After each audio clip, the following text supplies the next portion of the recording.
Welcome everyone. আজকে আমরা William Butler Yeats এর আরেকটি কবিতা পড়ব। গতদিন পড়েছিলাম আমরা the second coming William Butler Yeats এর, এবং সেখানে উইলিয়াম বাটলার ইয়েটস এর পরিচয় দিয়েছিলাম তিনি কে। যারা উইলিয়াম বাটলার ইয়েটস সম্পর্কে জানতে চাও তারা পূর্বের ভিডিও দ্য সেকেন্ড কামিংটা দেখতে পারো, এবং সেখান থেকে দ্য সেকেন্ড কামিং এর পুরো কবিতাটাও পাবে। So Leda and swan William Butler Yeats এর আরেকটি কবিতা।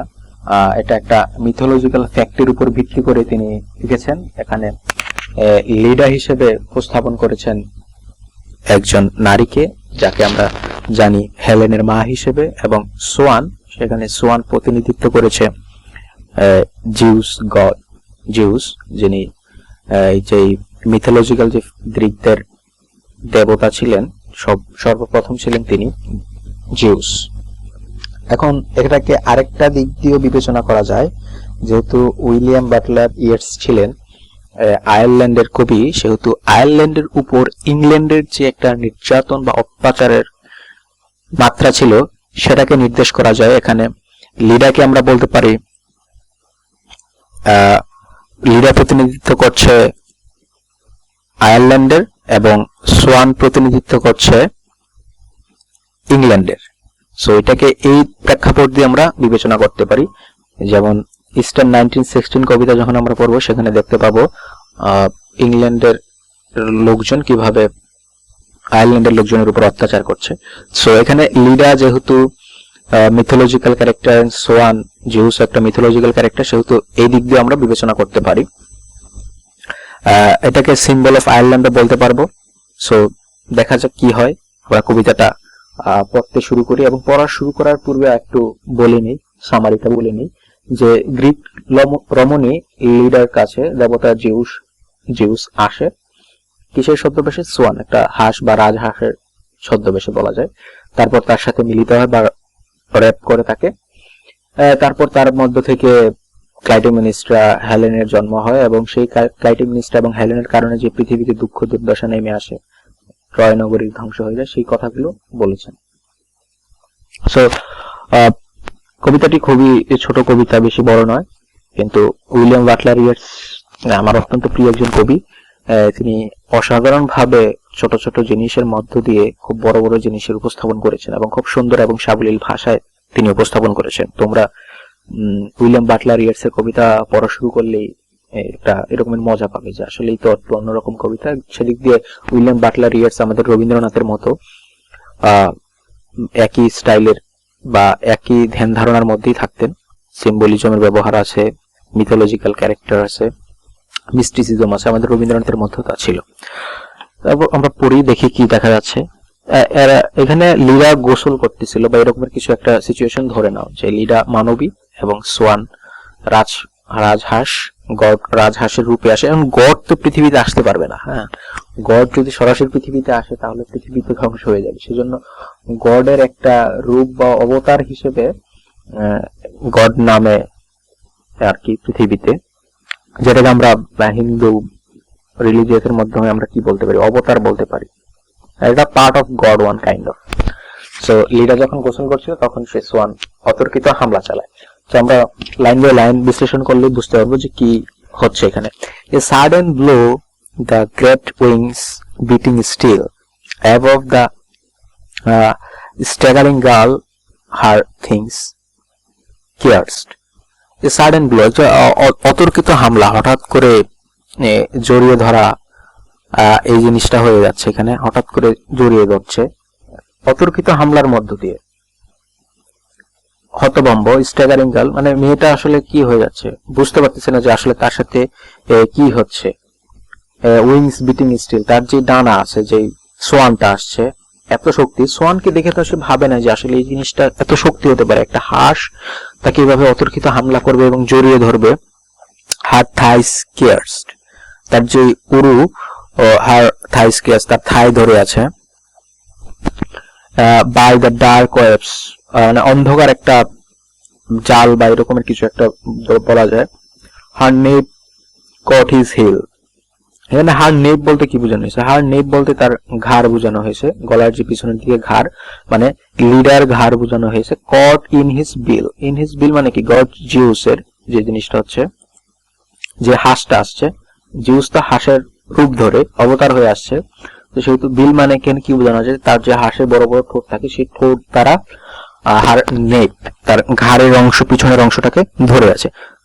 হি holds her helpless breast upon his breast, মানে এই যে he holds her helpless breast, মানে এই যে এখন তো হেল্পলেস হয়ে গেছে, লিডা তো হেল্পলেস হয়ে গেছে, একটা শক্তিশালী হাঁস, তাও আবার গড রূপে আসছে, সেই গড রূপের হাঁসের কাছে তো একটা নারী কি, কারণ হেল্পলেস না, তার ব্রেস্টের উপর সে ব্রেস্ট, মানে এই যে র্যাপিং ইনসিডেন্টের সময় যে কাজগুলো হয় বা যে মুহূর্তটার সৃষ্টি হয়, সেই জিনিসটাকে এখানে উইলিয়াম বাটলার ইয়েটস কি বলে প্রতিচ্ছবি তুলে ধরেছেন, যে he holds her helpless breast upon his breast, মানে তার বুকের সাথে তার বুকের একটা মেলবন্ধন বা কোলাকুলির মতো অবস্থা, যেই সিচুয়েশনটা হয় সেটার মধ্যে। তাহলে এখানে কি বলা হয়েছে চারটা লাইনের মধ্যে, যে sudden blow the great wings beating still above the staggering girl, her thighs caressed by the dark waves, her nape caught in his bill, he holds her helpless breast upon his breast, মানে এই যে অতর্কিত হামলার মধ্য দিয়ে,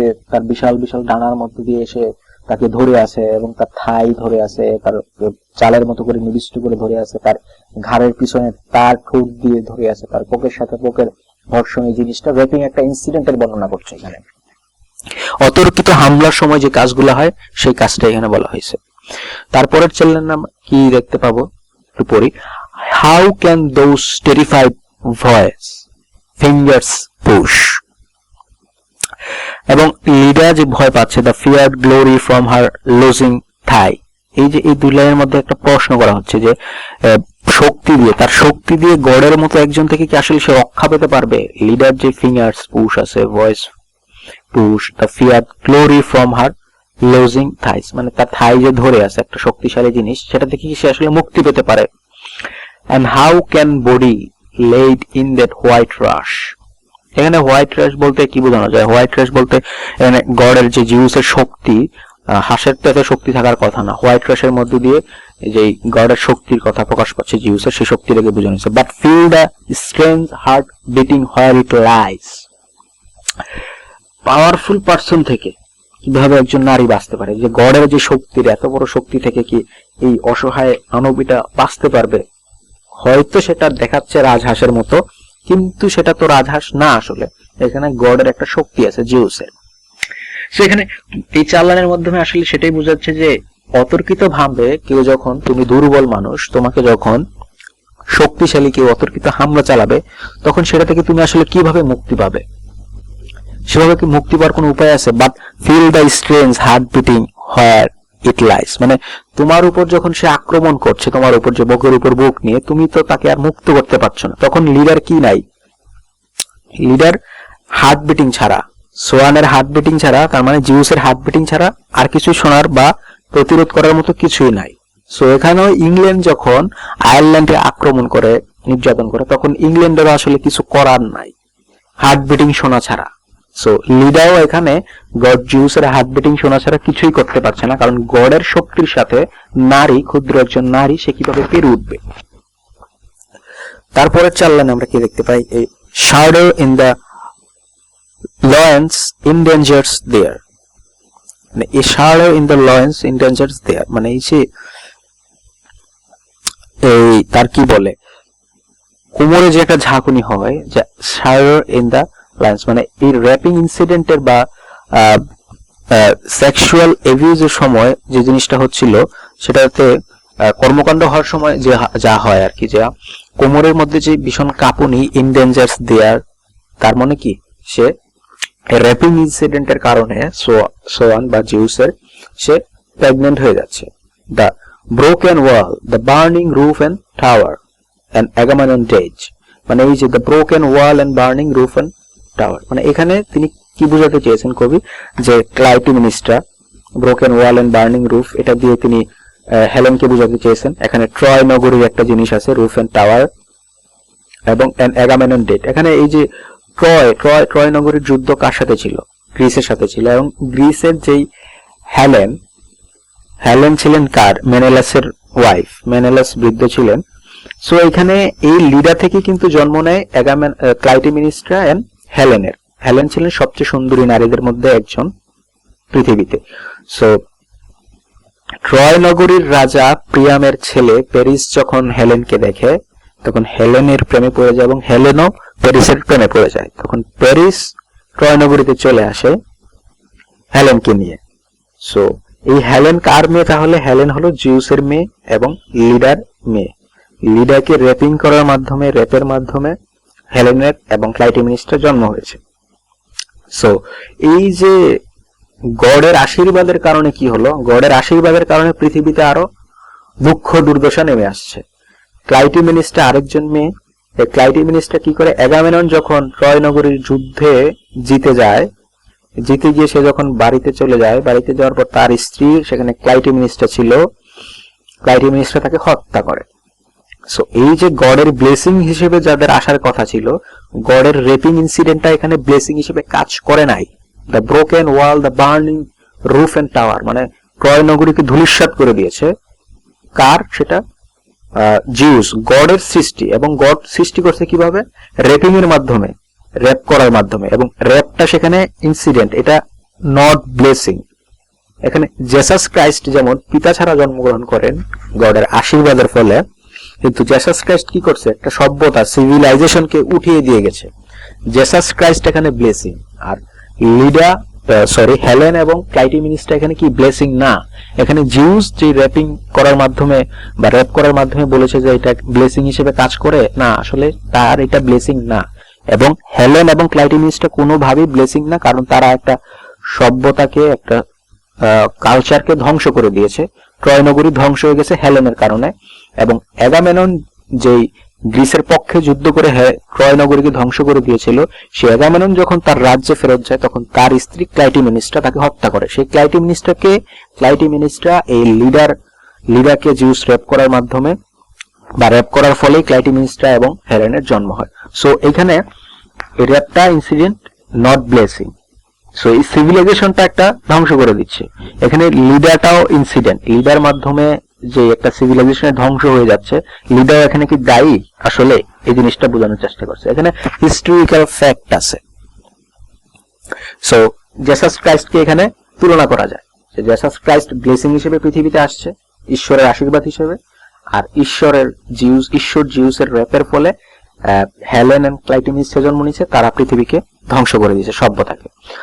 Being so caught up, so mastered by the brute blood of the air, did she put on his knowledge with his power, before the indifferent beak could let her drop?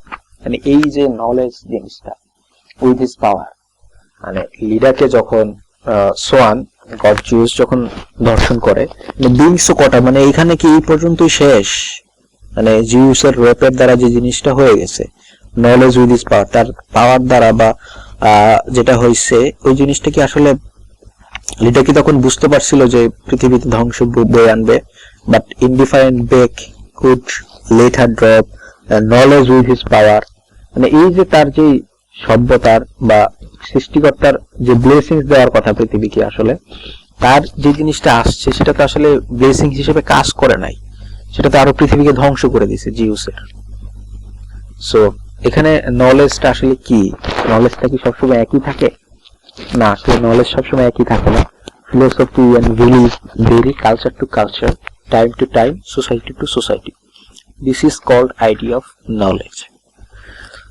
So এখানে লিডাকেও দায়ী করতে পারে যে লিডা ঠিক তখন বুঝে নেয়, লিডা বুঝেও তো কিছু করার নাই, সে তো আর তাকে বাধা দিতে পারবে না। সো এখানে গডের যে জিনিসটা হলো যে তার মধ্যে দিয়ে এখানে ব্লেসিংস আসে নাই, সভ্যতার একটা ধ্বংস হয়ে গেছে হেলেন এন্ড ক্লাইটেমিনিসের কারণে। নলেজ যে প্রেডিকশন, নলেজ জিনিসটা প্রেডিকশনের মতো করে, his knowledge with his power before the indifferent beak could let her drop. Brute blood of air, মানে এই যে তার দূষিত বা রক্তগুলা ছিল, আপস এন্ড ডাউন, সিভিলাইজেশনের যে আপস এন্ড ডাউন জিনিসটা থাকে, ওই জিনিসটা এখানে পোর্ট্রেট করা হয়েছে। সো এখানে আমরা হিস্টোরিক্যাল বা মিথোলজিক্যাল ফ্যাক্টর ধরা যায়, এবং আমরা এখানে লিডা এন্ড সোয়ানের মধ্যে দিয়ে লিডাকে ধরতে পারি, আয়ারল্যান্ডের সাথে তুলনা করতে পারি এবং সোয়ান ইংল্যান্ডের সাথে তুলনা করতে পারি। আর জেসাস ক্রাইস্ট এখানে ব্লেসিং হিসেবে আসছে, কিন্তু হেলেন এন্ড ক্লাইটেমিনিসটা ব্লেসিংস হিসেবে আসে নাই।